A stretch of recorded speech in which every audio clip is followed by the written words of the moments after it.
Kubernetes is a complex thing and it takes time to understand all the working parts of how things work in a Kubernetes cluster from a deployment perspective to a security engineer and from handling the networking part of it.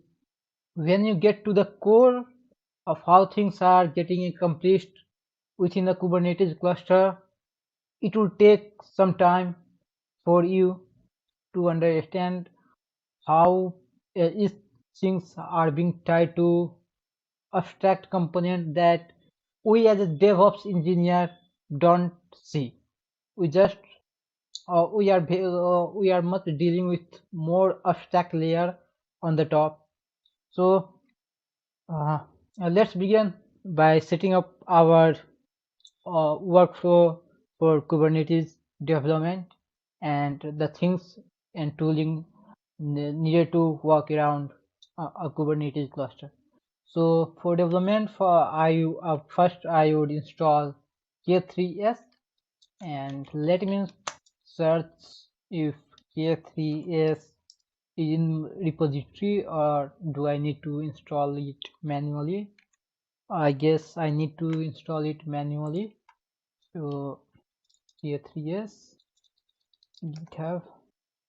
There's other alternative as well. We can go with something like Minikube, but for me, I find it, K3 is to be more easier to work with. It provides a single binary file to work with, and even it takes a lesser amount of RAM to operate. So I work on a constrained device, so I think it makes sense to me to go for something lightweight.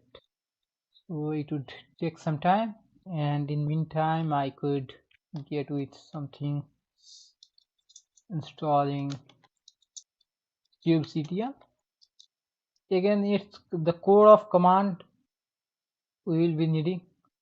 Kubectl again, it's not in the repository. Let me search if there is something related to kube. No, need to install it. Kubectl is accomplished. It is still downloading the binary file. We'll get to this one, get started section. So it's getting downloaded, and other tooling we needed to work around is something called kind as well. So kind quick start section, installing most of the tooling around uh, Kubernetes has been done in Golang, and the beauty of working with Golang is it produces a single binary file which is not dependent most of the time. It's not dependent on your C library or other stuff. It just packages all those dependencies within a single binary. So I would go for AMD64. And the top prerequisite for setting our local development environment with Kubernetes is, of course, we need to use Docker. I have already installed it, and even it's running. Systemd status systemctl status Docker. Yeah, it's running, and I think it's taking longer than expected. I'm not very sure of why it's taking too long.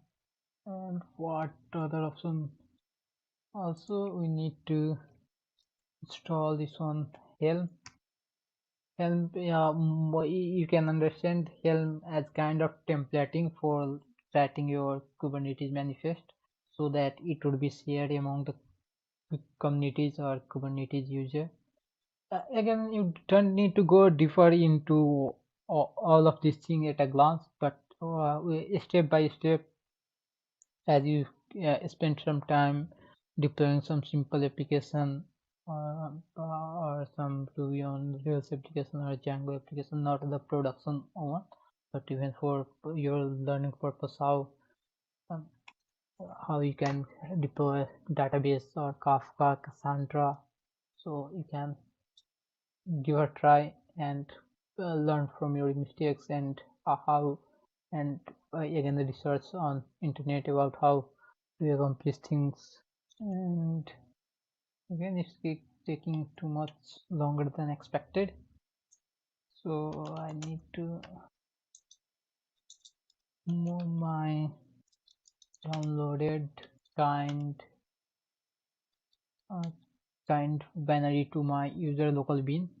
So user local bin kind. So if I do now kind, I need to fix permission there.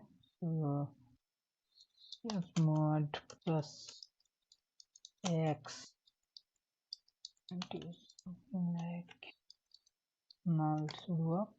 Yeah, here goes. Again, I need to make it give it permission for kubectl, yeah. And I let me check if it works. Yeah, it does. So let me move this one file as well. User local bin from a script. Again, I will go with this one script. I don't know why it's taking longer than expected. Document J3S. Is it my internet slow or something else? I think my internet is slow.